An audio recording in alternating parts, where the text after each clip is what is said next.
Josué 10. Esse dá mais.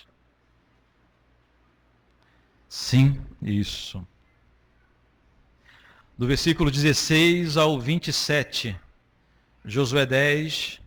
Estamos lendo, fazendo uma exposição em Josué, desde o primeiro domingo de janeiro.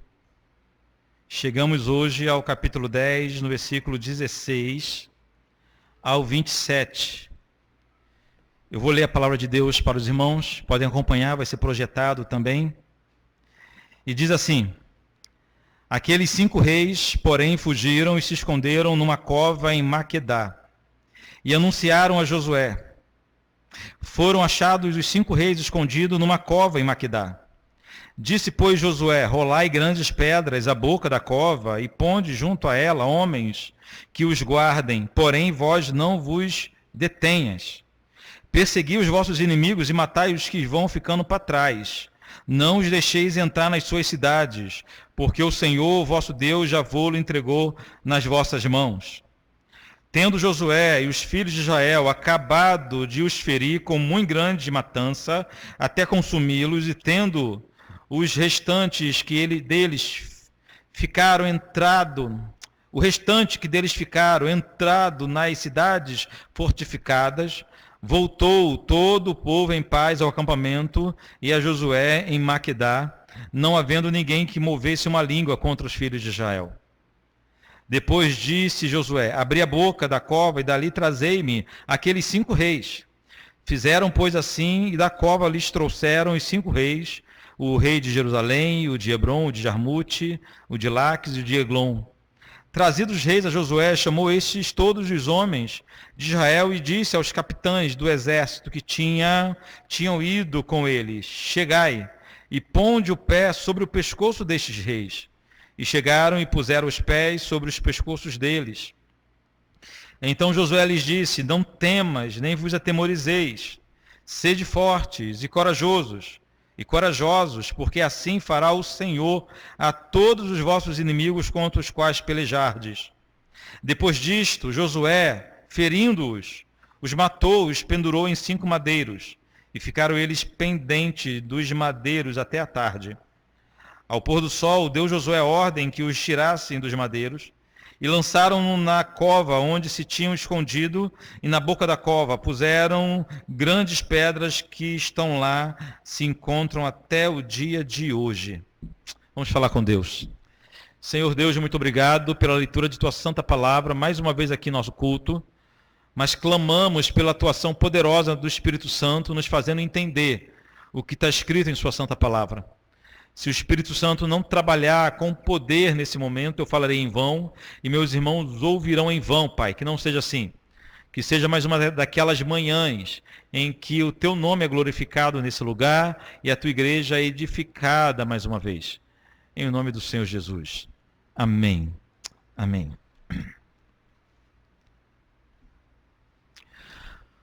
O livro de Josué, para muitos, é um livro incômodo. Muitos gostam de destacar os grandes milagres descritos no livro de Josué, milagres como a abertura do Rio Jordão, a queda de Jericó, o dia que o sol e a lua pararam, como vimos semana passada. Muitos gostam de destacar esses eventos no livro de Josué, porém, há muita gente que se incomoda com a quantidade de sangue derramado no livro de Josué.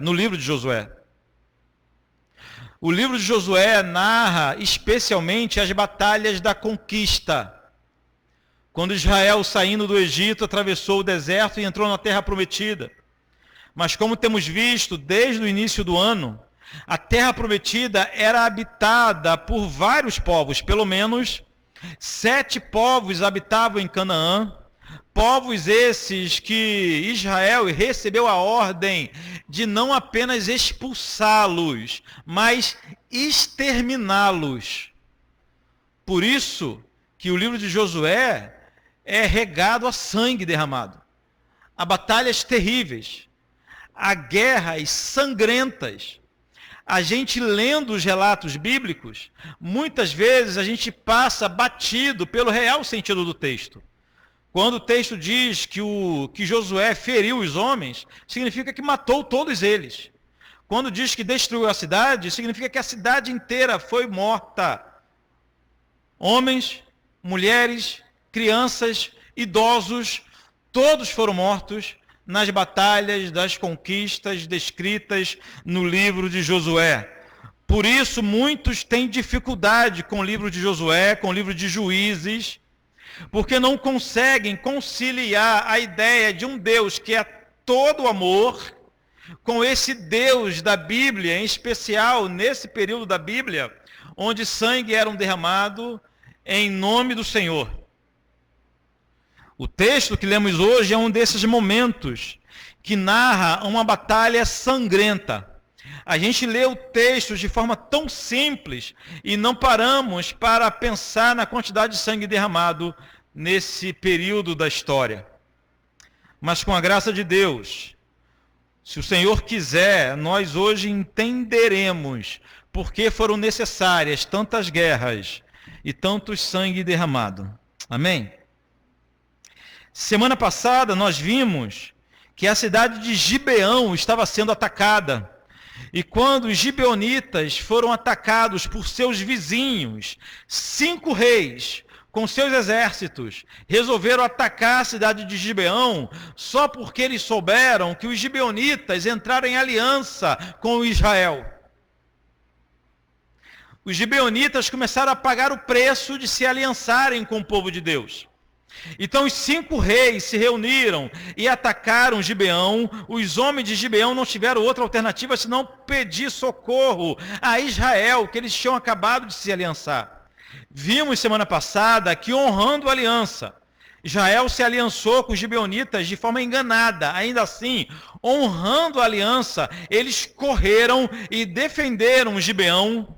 Um dia fabuloso que entrou para a história, porque Israel pegou os inimigos de surpresa pela manhã. O texto diz que Josué e os seus homens subiram, andaram em torno de 30, 40 quilômetros numa região montanhosa para chegar em Gibeão. Durante toda a noite, surpreendeu os inimigos pela manhã. A batalha ficou boa, Israel começou a ganhar a sua guerra, os inimigos batendo em retirada. Em determinado momento da história, o texto diz que o Senhor fez chover pedras do céu e mais foram, assim está escrito, mais foram os que morreram por causa da chuva de pedra do que os que morreram a espada. Estava sendo um dia fantástico.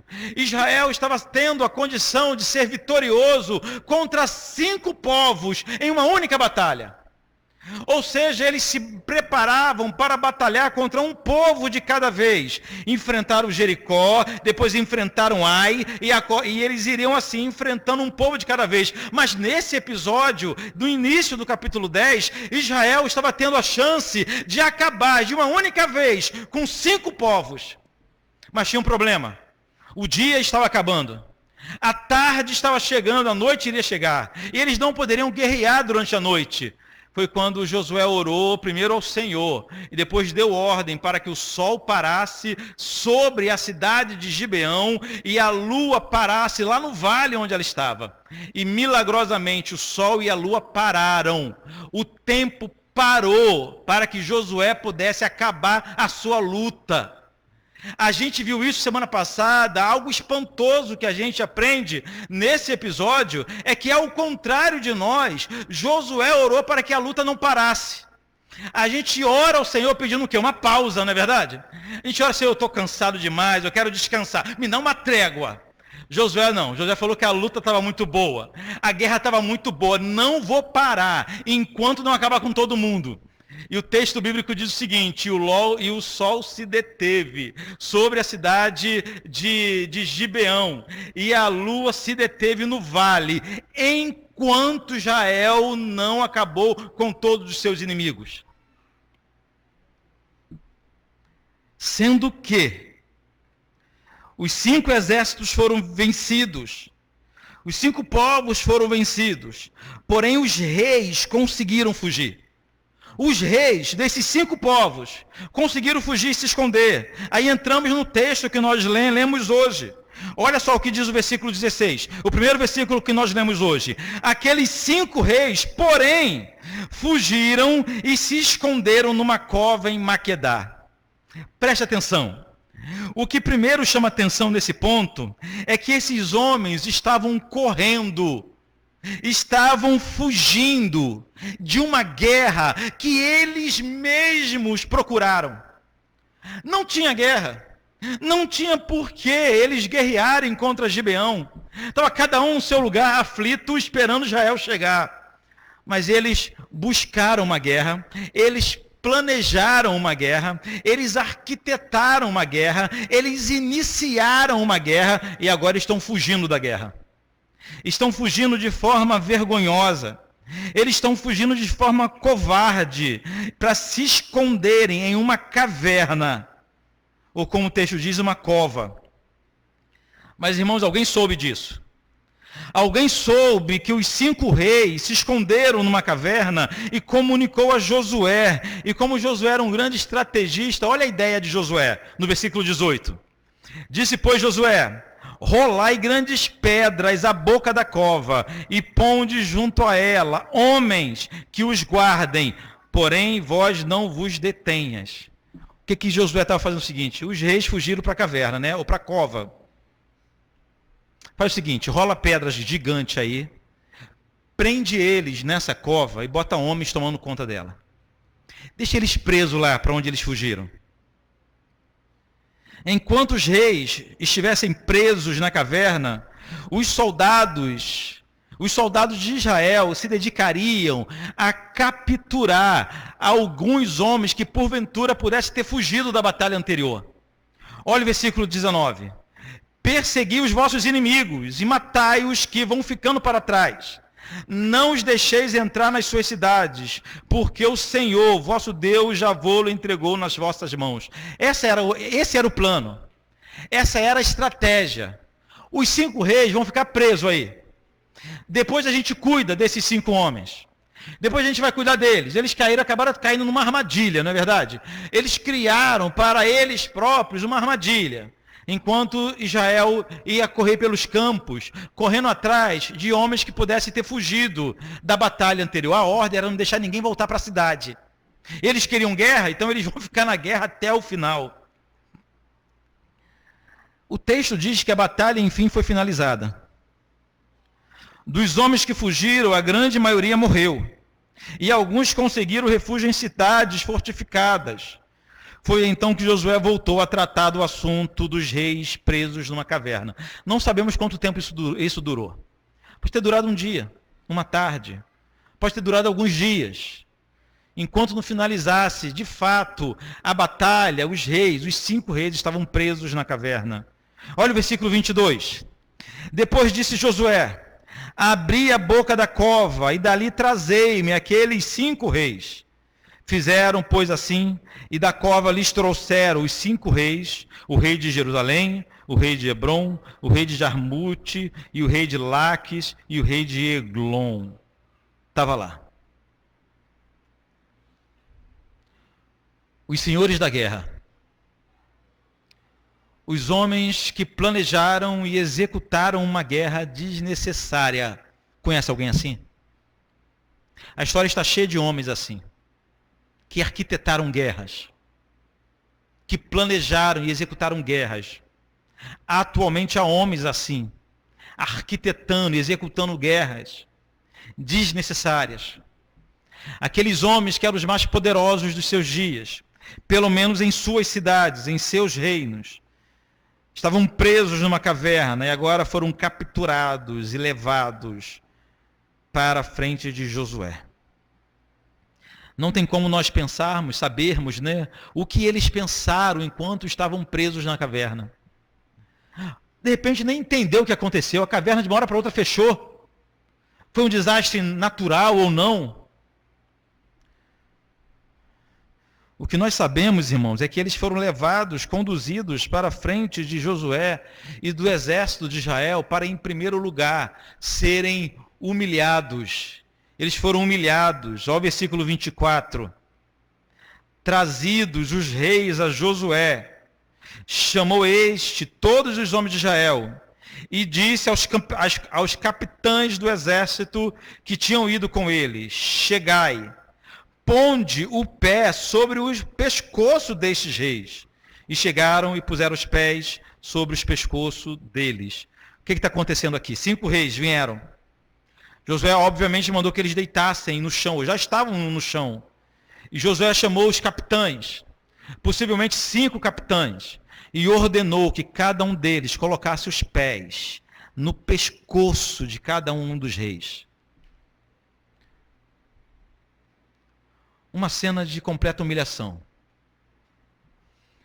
Os homens que na sua terra eram os mais poderosos que existiam, estavam agora deitados no chão, tendo uma bota de um soldado israelita sobre o seu pescoço. Uma humilhação que eles jamais pensaram em passar. Uma cena que deixa os mais sensíveis assustados. Se você é desse grupo de gente mais sensível, poderia estar pensando, mas não era necessário isso tudo, não é verdade? Não precisava fazer isso tudo, não é verdade? Josué mandou chamar os oficiais, mandou que cada um pisasse no pescoço dos reis, ou seja, o rei, que era a pessoa mais importante, mais poderosa do seu reino, estava agora vencido, caído no chão, com soldados de Israel pisando no seu pescoço. Era um momento de máxima humilhação, não apenas para aqueles reis, mas para todos os povos que eles representavam.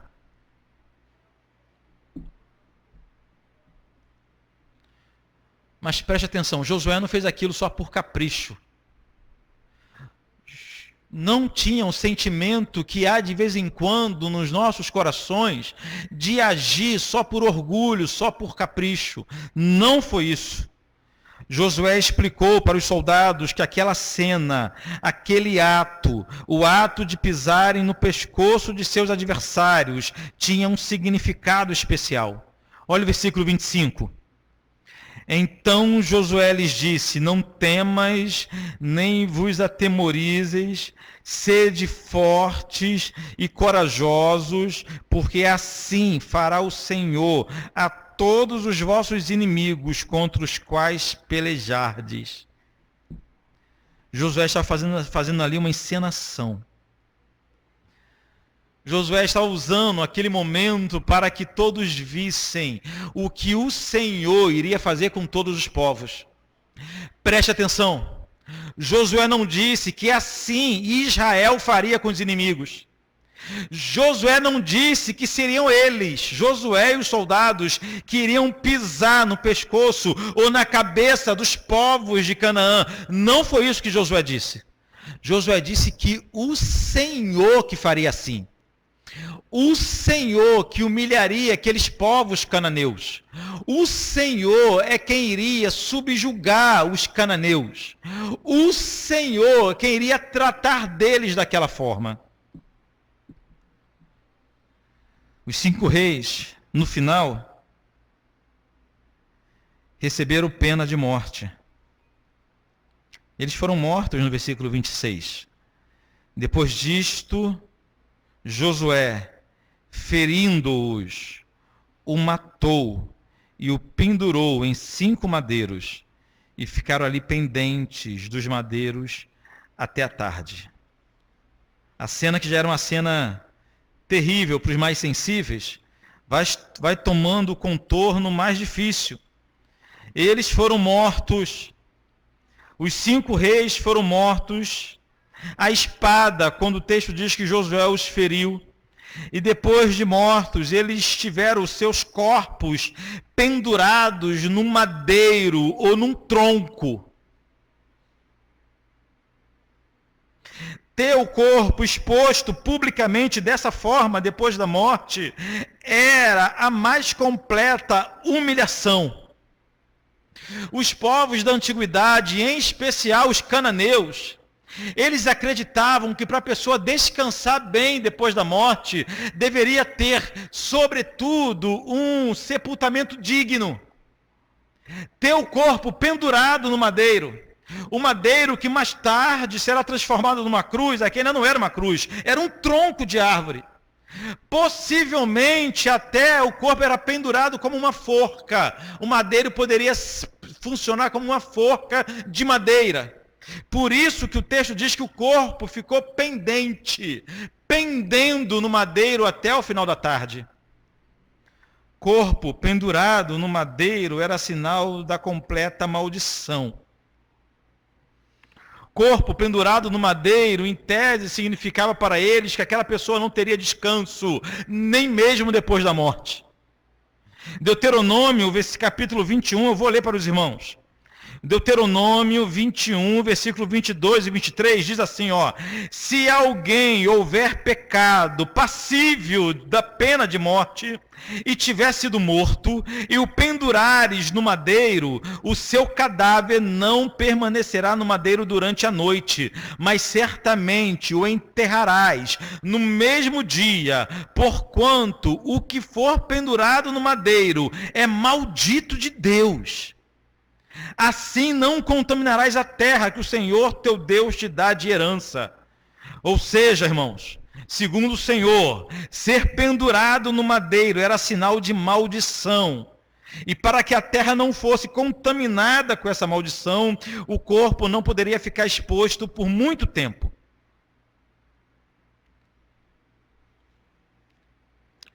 É por isso que no versículo 27 do texto de hoje, diz assim, ao pôr do sol, deu Josué a ordem que os tirasse dos madeiros e lançaram-no na cova onde tinham sido escondidos, e na boca da cova puseram grandes pedras que ainda lá se encontram até o dia de hoje, obviamente até o dia que esse livro foi escrito. Os 5 reis, depois de pendurados como forma de maldição, eles foram arrancados do madeiro e foram sepultados, olha que ironia, na mesma cova que eles consideravam ser um refúgio durante suas batalhas. Aquele lugar que eles viam como refúgio, aquele lugar onde eles viam como que eles enxergavam como um escape, aquele lugar que eles usavam para fugir da ira de Deus, foi justamente ali que eles foram sepultados. O capítulo 10 dá uma sequência, eu não vou ler o capítulo 10 inteiro, por quê? Porque são as mesmas histórias que se repetem. Depois que esses reis foram sepultados, Josué começou ou aproveitou a oportunidade para conquistar outras cidades. Então eles conquistaram Maquedá, Libina, Lax, Jezé, Eglon, Hebron e Debir. Em todos os lugares acontecia a mesma coisa. Josué e seus homens chegaram, destruíam a cidade e ninguém escapava do juízo. Então, se a gente contar bem as conquistas do capítulo 10, primeiro foram os 5 reis. Os 5 reis que foram destruídos. E agora mais 7 cidades foram conquistadas. Ou seja, 12 povos foram conquistados praticamente na mesma época.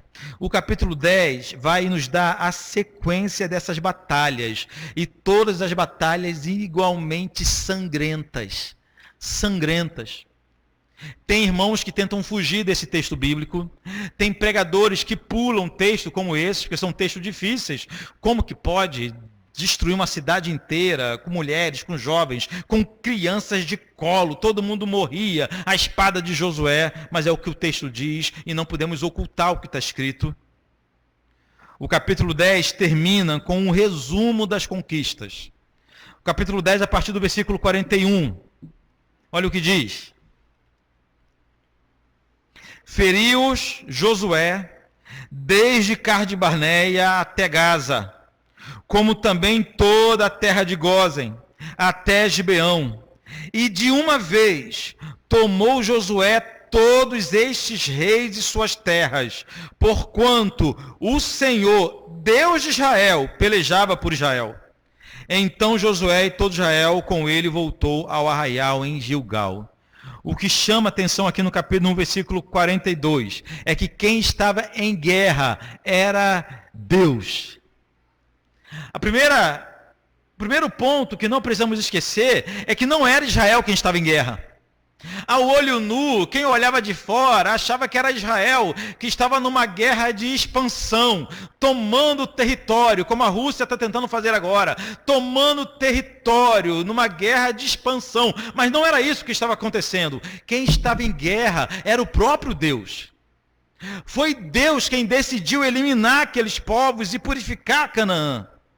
E fica claro da forma que Israel era vitorioso. Israel, Josué, por melhor que ele fosse, não teria condições de vencer suas batalhas sozinhos. E assim termina o capítulo 10. Banhado de sangue, de lutas terríveis, resumida. E por estarem narradas de forma resumida, a gente às vezes não pega o real sentido dessas guerras, mas foram guerras terríveis. Partimos para a parte doutrinária de hoje. E como eu disse no início, esse é um daqueles textos difíceis de entender. As perguntas que surgem ao nos depararmos com textos como esses são: por que tanta guerra? Por que tanta batalha? Por que tanto sangue derramado? Por que que Deus é amor, permitiu ou utilizou do mecanismo da guerra para se livrar de alguns povos? Por quê? Para responder essa questão, alguns irmãos com boa vontade, mas equivocados, conseguem fazer uma distinção entre o Deus do Antigo Testamento e o Deus do Novo Testamento. Já viu alguém explicar isso para você? Não, porque no Antigo Testamento ele era terrível. No Antigo Testamento ele era um Deus brabo, brabão. Não tinha paciência com nada. Agora no Novo Testamento tem Jesus, ele nos olha através do olhar de Jesus. É a dispensação da graça. O pessoal explica assim. Mas eu vou dizer para você que o Deus do Antigo Testamento é o mesmo do Novo. Nele, a Bíblia diz que não há sombra de variação. Eu digo para você o seguinte: sempre foi graça. Desde Gênesis 3,15, que a graça de Deus é manifestada para que todos os homens possam ver. Sempre foi graça, sempre foi o mesmo Deus, cheio de misericórdia, cheio de graça, cheio de amor, mas cheio de justiça, cheio de santidade, que não tolera o pecado e não considera o culpado inocente. O mesmo Deus do Antigo Testamento é o do Novo Testamento. Mas antes de entendermos isso, precisamos entender algumas questões aqui. Ou precisamos observar, salientar alguns pontos. Em primeiro lugar, essas guerras não aconteciam porque Israel tinha sede de poder. Alguém pode fazer essa leitura? Alguém pode entender que Israel era uma nação com ímpeto expansionista, como eu disse aqui. Ou seja, eles eram movidos pela vontade de crescer e se tornar a qualquer custo uma grande nação. Não era isso. Não era por isso que Israel estava em guerra. Em segundo lugar, Israel não estava lutando por orgulho. Josué e seus soldados não guerreavam para mostrar força. Quem faz isso é a gente. A gente cria guerras só como queda de braços, só para mostrar força, mostrar habilidade. Mas Israel não estava seguindo assim, não estava fazendo isso. Guerras como essa descrita aqui no capítulo 10 servem para que saibamos que não tem como ninguém escapar do juízo de Deus. É esse o sentido de Josué. O texto de Josué, os textos de Josué que narram as guerras, é para que nós compreendamos que não há como ninguém escapar, do mais velho ao mais novo, do adulto à criança ao bebê de colo. Ninguém escapa quando Deus resolve visitar um povo com seu furor e com seu juízo. Não há como escapar. Na verdade, irmãos, Israel estava sendo usado como o chicote de Deus para castigar os povos que habitavam em Canaã. Mais uma visão terrível.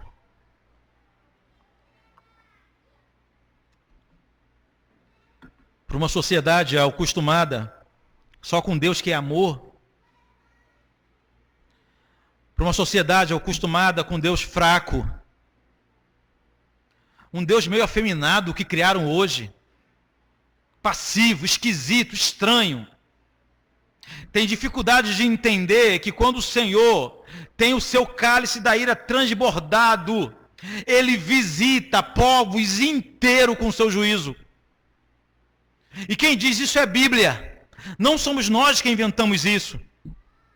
Muitos, quando conhecem histórias como essa que a Bíblia conta, acusam Deus de ser injusto e muito cruel em destruir cidades inteiras. Mas, irmãos, não há injustiça em Deus. Não há.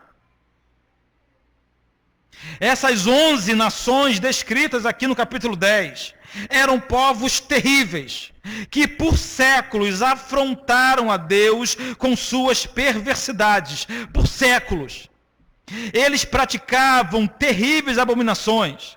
Eles viviam em guerra e se matando cruelmente há séculos que eles estavam afundados em imoralidade, há séculos que eles praticavam uma das mais detestáveis práticas que um homem pode fazer, que é oferecer o próprio filho como sacrifício a seus deuses.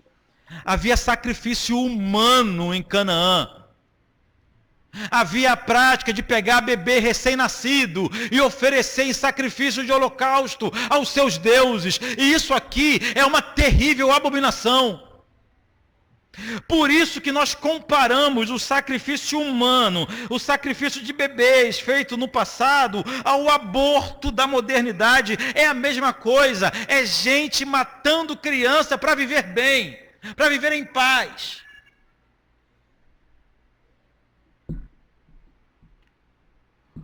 O degrau mais baixo da decadência moral e espiritual de um povo é o sacrifício de humanos. Quando o povo começava a sua decadência, começava com imoralidades. Casamento misto é um sinal de decadência moral. Mas quando chegava ao ponto de sacrificar bebês para os seus deuses, é porque aquele era um povo impenitente.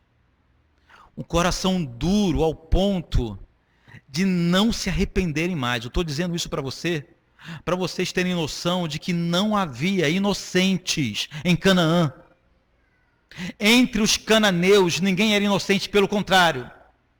Era um povo que desde a tenra idade, desde sua pequenez, praticava imoralidade, perversidade diante de Deus, chegando ao ponto de que o Deus que é santo, sim, o Deus que é misericordioso, o Deus que é amoroso, o Deus que é compassivo, o Deus que é benigno, mas esse mesmo Deus, a Bíblia nos garante que ele não inocenta o culpado. Há um momento que o cálice da ira de Deus transborda, e quando transborda, ele visita o povo com seu juízo. Ninguém afronta o Senhor para sempre e fica impune. Ninguém. Ninguém pode viver para sempre, ninguém pode viver para sempre como se não existisse um Deus. Uma hora o Senhor visita a humanidade, visita povos, visita família, visita casais, visita vidas com o seu juízo para pôr um fim em sua trajetória de perversidade. Foi assim com Jericó, foi assim com Ai, foi assim com todos os povos de Canaã e é assim conosco se precisar também. As guerras descritas no livro de Josué, e principalmente a forma como os inimigos de Israel foram vencidos e mortos aqui no capítulo 10, servem para nos lembrar que o Senhor é amoroso, que o Senhor é misericordioso, que o Senhor é o Pai de amor, mas que Ele também é justo e por isso Ele visita-nos com seu juízo. O profeta Naum descreveu muito bem essa face de Deus. Naum, capítulo 1. Bota pra gente, Herbert, Naum, capítulo 1. Ah, pastor, nunca li Naum, vai ler agora um trecho. Nem sabia que existia Naum na Bíblia, saiba agora. Você pode se assustar com o que Naum falou. Capítulo 1 de Naum, versículo 2. À frente, olha o que diz. O Senhor é Deus zeloso e vingador. Já matou muita gente de susto. O meu Deus é diferente. O teu Deus é o que você inventou. É um ídolo que você inventou para si. O Deus da Bíblia é esse que está revelado aqui. O Senhor é Deus zeloso e vingador. Vingador e cheio de ira. Por isso que você nunca leu Naum. Ninguém leu para você. Vingador e cheio de ira. O Senhor toma vingança contra os seus adversários e reserva indignação para os seus inimigos. Versículo 3. O Senhor é tardio em irar-se, isso a gente sabe. Mas grande em poder e jamais inocente ou culpado. O Senhor tem o seu caminho na tormenta e na tempestade, e as nuvens são o pó dos seus pés. Ele repreende o mar e o faz secar, e mingua todos os rios, desfalecem Bazã e o Carmelo. A flor do Líbano murcha, os montes tremem perante ele, e os outeiros se derretem, e a terra se levanta diante dele, sim. O mundo e todos que nele habitam. Quem pode suportar sua indignação? E quem subsistirá diante o furor da sua ira? A sua cólera se derrama como fogo, e as rochas são por ele demolidas. O Senhor é bom, é fortaleza no dia da angústia, e conhece os que nele se refugiam. Mas com inundação transbordante acabará de uma vez com o lugar desta cidade. Com trevas perseguirá o Senhor os seus inimigos. Terrível essa mensagem. Percebam como o profeta Naum consegue fazer um balanço que nós não conseguimos.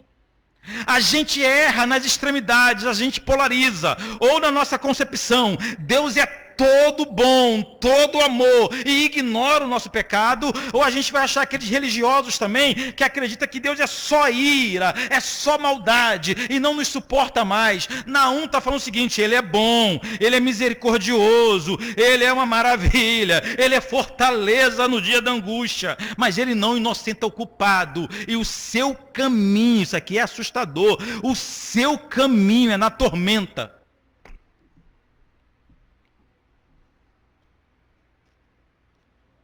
Esse Deus eu não conhecia não, eu sei que não conhecia. Então, para aquelas pessoas que vivem uma vida de pecado, contando que Deus não se importa com isso, a principal lição do texto de hoje é que Deus odeia o pecado e todo pecado será castigado, todos, sem exceção. Como funciona isso? Não há pecado que não vai ser castigado, não há. Pastor, todos os meus pecados serão castigados? São, todos. Não há um pecado na história que vai passar impune. Não há. Nem o pecadão, nem o pecadinho. Não há. A grande diferença é o seguinte: há um reservatório, uma represa da ira de Deus sendo abastecida desde Gênesis para ser derramada sobre os povos no dia do juízo. O livro de Apocalipse deixa isso muito claro. O cálice duplo da ira de Deus, sem mistura, como disse a uma das igrejas da Ásia, sem mistura, sendo preparado e reservado. Imagina cada pecado da humanidade, desde Adão. O Senhor não pagar imediatamente aquele pecado, não dar a pena imediata àquele pecado, mas ir represando a sua ira para o dia final. É assustador isso, não é? É exatamente isso que está acontecendo. Para cada pecado cometido na história, a consequência dele está sendo: mas eu já sofri as consequências aqui. Não sofreu não. Sofreu alguma coisa aqui, mas a paga por aquele pecado está sendo reservada, represada, armazenada para o dia do juízo.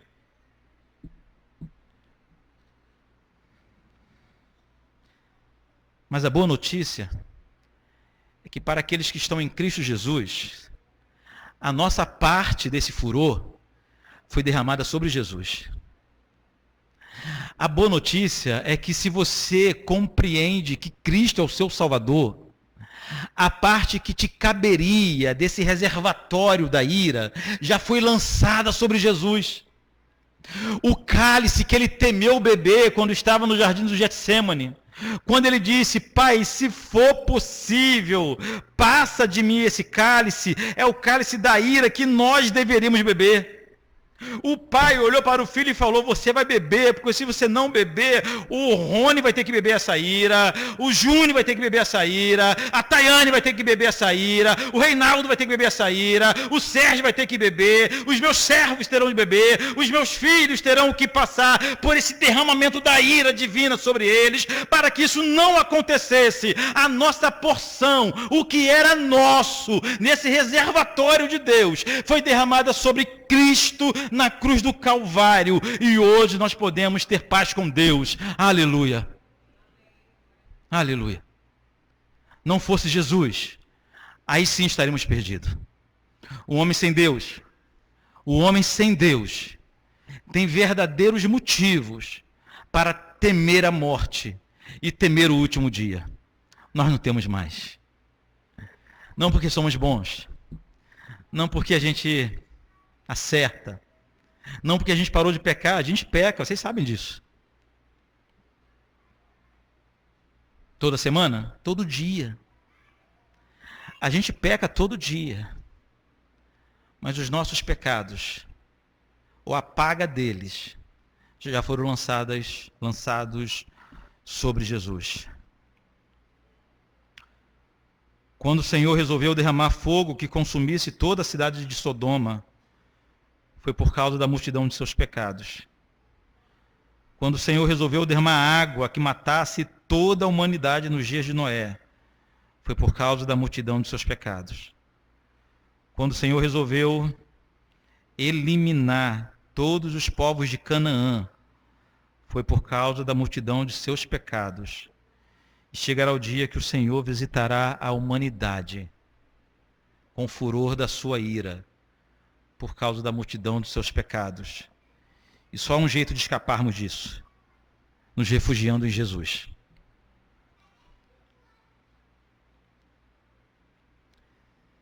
Quem fica assustado com as narrativas das guerras no livro de Josué vai ficar apavorado quando chegar o dia do juízo. Quem entende que em Josué encontramos a descrição do Senhor purificando uma região e visitando povos ímpios com o seu furor, deve tremer no coração, temer o Senhor e se voltar para Cristo em atitude de reverência, pedir perdão dos pecados e se refugiar em Jesus Cristo. Quando a gente fala desses textos, não é para deixar os irmãos apavorados. Pelo contrário, é para deixá-los alertas. Esse dia vai chegar. É questão de tempo.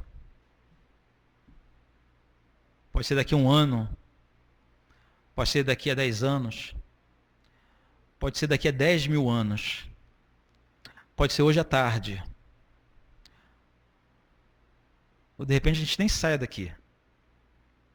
Esse dia vai chegar. E quando esse dia chegar, o que vai fazer a diferença é se nós nos envergonhamos de nossos pecados e nos refugiamos em Jesus. Se nós voltamos para a cruz de Cristo, nos refugiamos aos pés da cruz. Isso que importa.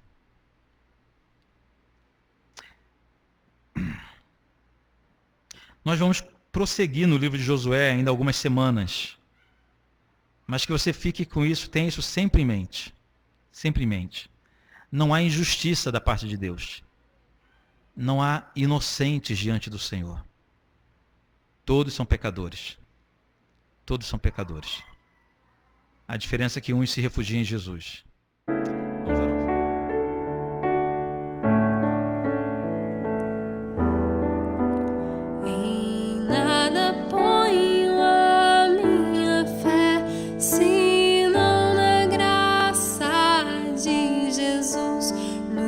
Sacrifício remidor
estão firmes